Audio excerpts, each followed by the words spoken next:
Listen to This is a brave man. Inside SA Soccer with Brad Jakes, exclusive to Omnisport, where Africa comes to play. Now that's a garage match. Listen live now and on demand at omniaudio.africa. Welcome back to Inside SA Soccer, and as usual, African football time. My expert, comrade David Legge. Welcome to the show, comrade. Thank you, Brad Jakes. Yeah, comrade, there's, what do we call it? High drama. High drama out in England. Jamie Carragher, I liked him as a player. He was a hard guy. He kicked you. Yeah. And he seems like he kicks with weights as well now, but he's what's the word? He stirred up a hornet's nest, I think. I couldn't have put it better myself, Brad Jakes. Yeah. Perfect. Hornet's nest, yeah. Now, he's one of these pundits. You got the Neville brothers as well, and I find Gary Neville particularly amusing in a way. Yeah. You remember he went to coach Valencia in the La Liga. Yes. And he couldn't buy a win, to use that cliche. Him and the brother, Phil, were shocking. But somehow they get onto TV in England and they pontificate on every other coach. Now, he himself was a disaster. In fact, in Europe, they call them managers. Yeah. We call them coaches.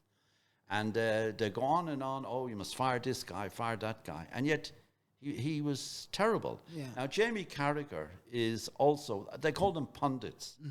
And it's big. You know, we don't often see this in South Africa. But after the matches, you got the likes of Roy Keane as well. Oh, yes, He needs no introduction. You know? Mm-hmm. Yeah, your legs would be stinging for a week after he tackled you. Of course. Right. And they talk and they talk and they talk. Now, what Carragher did at the weekend, he was discussing Mohamed Salah, the pride of Africa, who is just literally a goal machine. Every single week, he is scoring for Liverpool. Yeah. And I have a particularly difficult time working for Agence France Presse, in that every Monday we do a roundup of the African players in Europe, in the top leagues, the top five. England, Spain, Italy, Germany, and France. And I've just run out of intros. I mean, how many different versions can you have of Salah scores a goal? Yeah. Right. Now, the debate came up about Mohamed Salah must be favourite for the Ballon d'Or. And, of course, a lot of controversy. Remember what happened, Brad Jakes, this year. Rodri won it, and Real Madrid boycotted the ceremony. They were so disgusted that Vinicius Jr.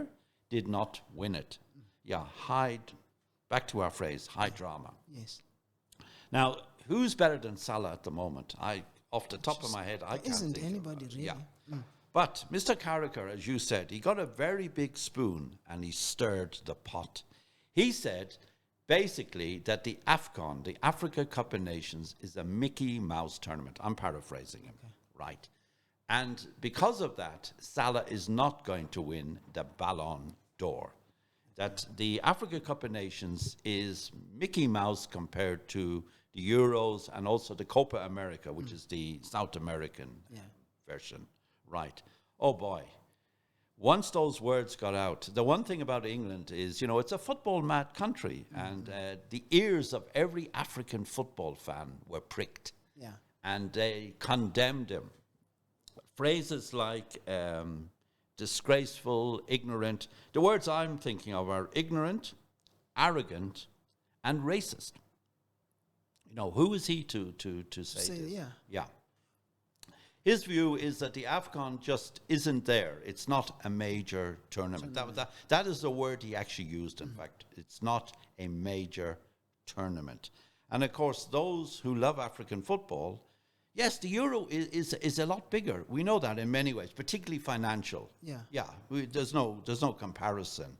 But to everybody from Cairo to Cape Town, their most beloved competition after the World Cup is the AFCON. Yeah. The World Cup is literally, it's the whole world, and that's the ultimate prize.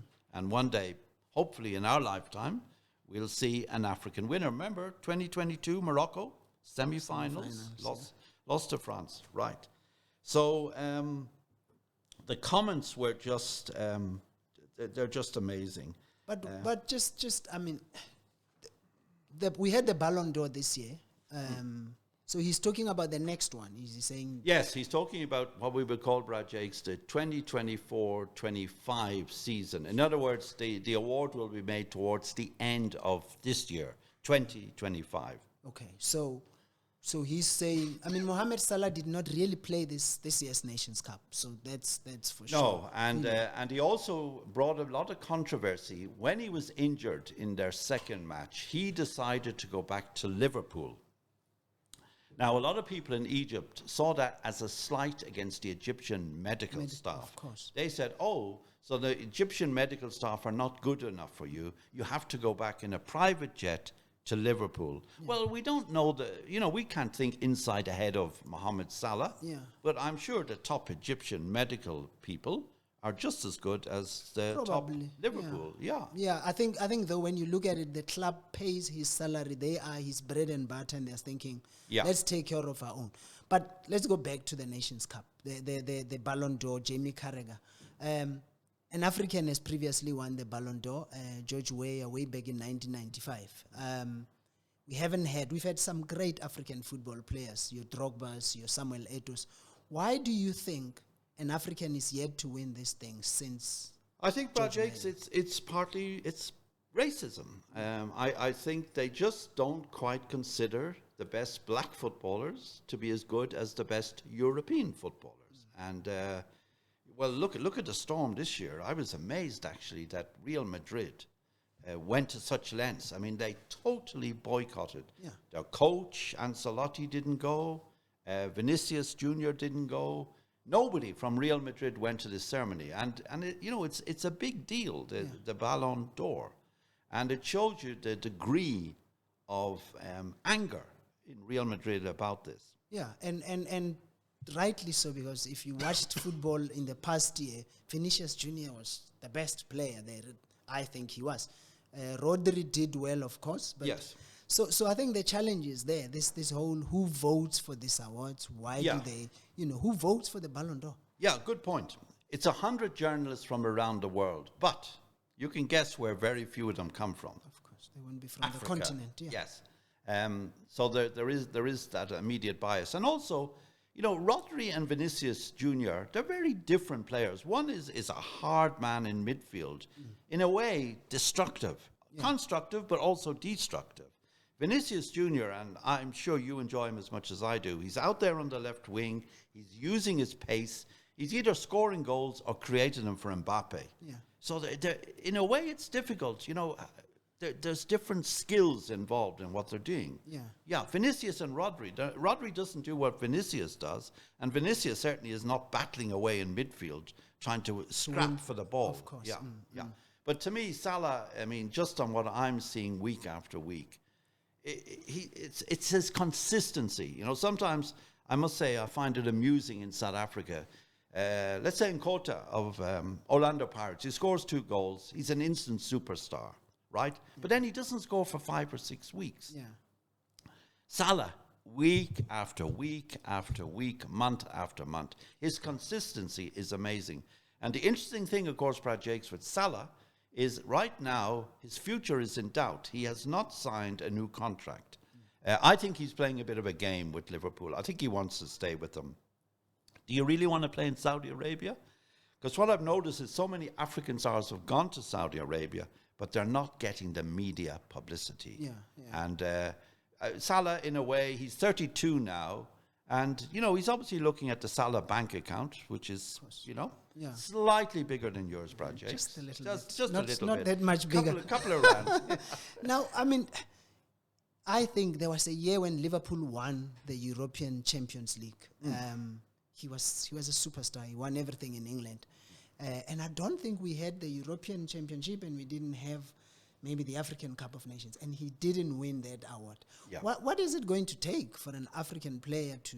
You see, that's it. To win this thing. What Carragher is saying is he has to win the Champions League with Liverpool, and then he's a strong contender. But he's dismissing the AFCON. Okay.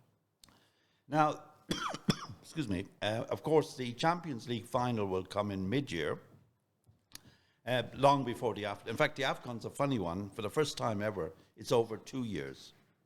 Yeah. Yeah. Okay. So, I mean, Mohamed Salah, what more must he do, really? Okay, let's look at Jamie Carragher. Do you think he said what he said because he's ignorant, he doesn't know what the Nations Cup is? Or is it just because they look down on the continent? I think, Jakes, it's both. I think he's ignorant of how important AFCON is to Africans, just like the Copa America is to South Americans. I mean, Africans don't follow the Copa America with the same intensity that they follow the AFCON. Yeah.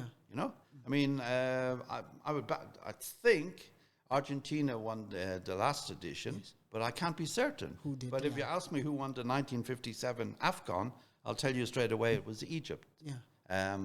So there's that ignorance, and also I think there's just that arrogance, you know, that, oh, well, he's a good player, but he's from Africa. There's a better player in Europe somewhere. Yes. And then they'll scratch the surface till they find one. Yeah. Which is crazy, because if you look at especially the English football, the English Premier League, over the years, a lot of these clubs have been shining because of players from the continent. Year in, year out, you've had an African player doing very well out there.